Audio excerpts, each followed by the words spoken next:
In the eerie early morning hours, an aggressive sense of urgency wrestled me to wakefulness.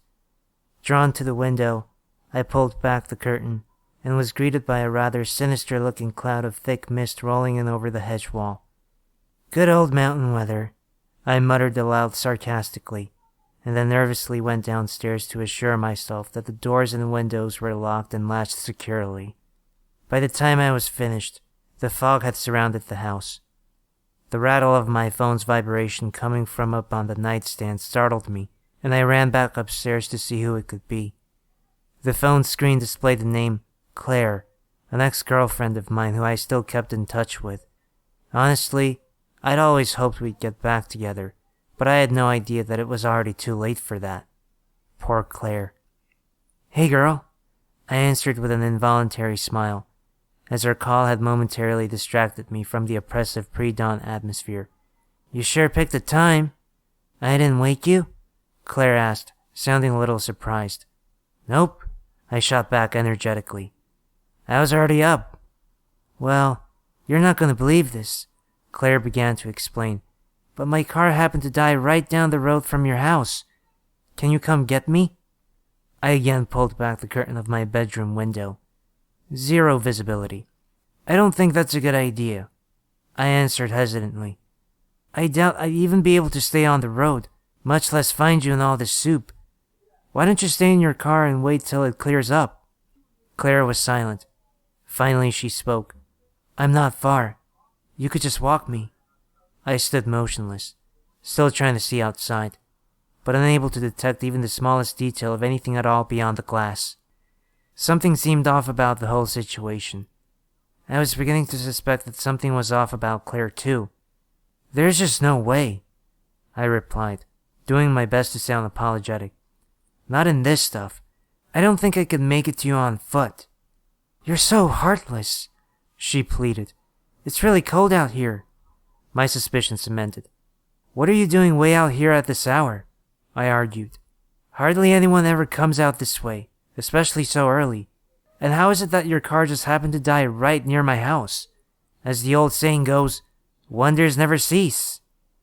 There was an uncomfortable silence again, until Claire finally said in a monotone voice, "Fine, I'll walk by myself.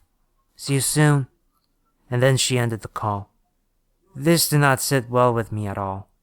I couldn't understand how or why, but I knew all the way through to my bones that I could not let that woman inside, and so I did the most unchivalrous thing I've ever done in my life. I walked down the front door, unlocked and opened it, bent down and pulled up the welcome mat, and grabbed the spare house key. I wasn't about to leave it out for Claire to find. When I stood back up to close the door, I saw Claire lunging forward out from the fog, grabbing for the doorknob. She wasn't quite fast enough, and in one swift motion, I pulled myself back inside while closing the door and engaging the lock. I anxiously eyed Claire through the peephole. She looked completely bewildered. She stood motionless for a moment, half hunched over, with her mouth hanging open in disbelief, and with a sort of strange smirk on the corners of her lips. Her arm was still held out with her hand open towards the doorknob. "Claire!" I yelled from behind the door in a very serious and matter-of-fact tone. "Go back to your car! How the hell did you get here so fast anyway?" Claire wasted a little time in regaining her composure. She straightened her posture, her arm dropped back to her side, and her wide-open mouth returned to normal. "I told you I wasn't far," she said calmly. "Please, just let me in." "Like hell!" I retorted from behind the door, and I loudly slotted the chain lock for emphasis. "You're acting strange," she noted, still oddly calm. "Yeah, that makes two of us," I growled back. "At least give me a blanket," Claire reasoned. I sighed heavily. At this point, I was feeling pretty ashamed of myself, but I was still adamant about not letting her in. "Fine," I conceded. "Wait there." I jogged off to fetch a blanket. My plan had been to toss it to Claire through a window from upstairs, but I didn't get the opportunity. While I was still heading for the window with a nicely folded woolen blanket in my arms, I heard a loud crash, and the house of broken glass falling on the floor inside the house.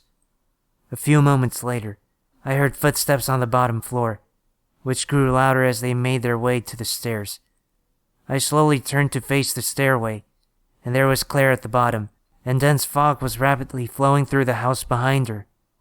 I dropped my blanket and sprinted to the bedroom, slammed the door behind me, and locked it from the inside. I then pushed my bed frame against the door and threw my dresser on top of the mattress. Finally, I pulled all of the clothes out of my closet and piled them on the bed for good measure. While I stood there bracing my weight against the bed frame, contemplating how insane the situation was and how weak and pitiful I felt, I heard Claire laughing from the other side of my bedroom door, and then she began to sound a slow clap. "Bravo!" she taunted. "What a manly man you are. Do you feel safe now?" Some moments passed in silence. I don't know how long it was. Finally, I asked, "Why are you doing this?" I waited for an answer, but there was none given, so I pressed further. "It's something about that crazy fog, isn't it?" "Show respect to an elder," she shouted angrily. "The mother is very wise." I could tell that she was waiting for me to say something back, but I was speechless, so she went on. "I admit that you surprised me. I wasn't expecting such a guarded reception." Something about her voice told me she was smiling. "But it's fine. You're scared, right? That's good. You should hold on to that feeling. It kept you alive this far." "You're not actually Claire, are you?" I interrupted. "Who are you, really?" "Not human," came the answer. A few more moments passed while I attempted to process what I had just heard, and then it spoke again. "She'll have you. She's patient. It could be tomorrow, or a week from now, or a month, or a year." Still I kept silent, unsure of how to respond. "Maybe you'll try enlisting help," it added. "Nobody would believe you if you told you the truth, right? You'd have to lie, and you're not very good at that. It was one of Claire's favorite things about you. Besides, you don't want to be responsible for getting someone else hurt, do you?" It waited again for my answer, but I gave none. "Well, bye," it said in a disappointed tone of voice. "I don't know if you'll see me again, but I did find you entertaining." I heard it walk a few steps toward the staircase, and then it stopped. It spoke to me one last time. "I don't suppose you'd be interested in going on a date sometime?" "No, of course not." At this point, my face must have been comically contorted by sheer bewilderment over what it had just said to me. Then I heard it continue on down the stairs. I quietly listened to it, leaving the house while I cowered pathetically behind my bed. Hearing nothing more, I turned my head in the direction of the window and saw daylight softly peering through the edges around the curtain. "That cloud thing couldn't get through the gaps around the door," I said aloud, desperately trying to reassure myself.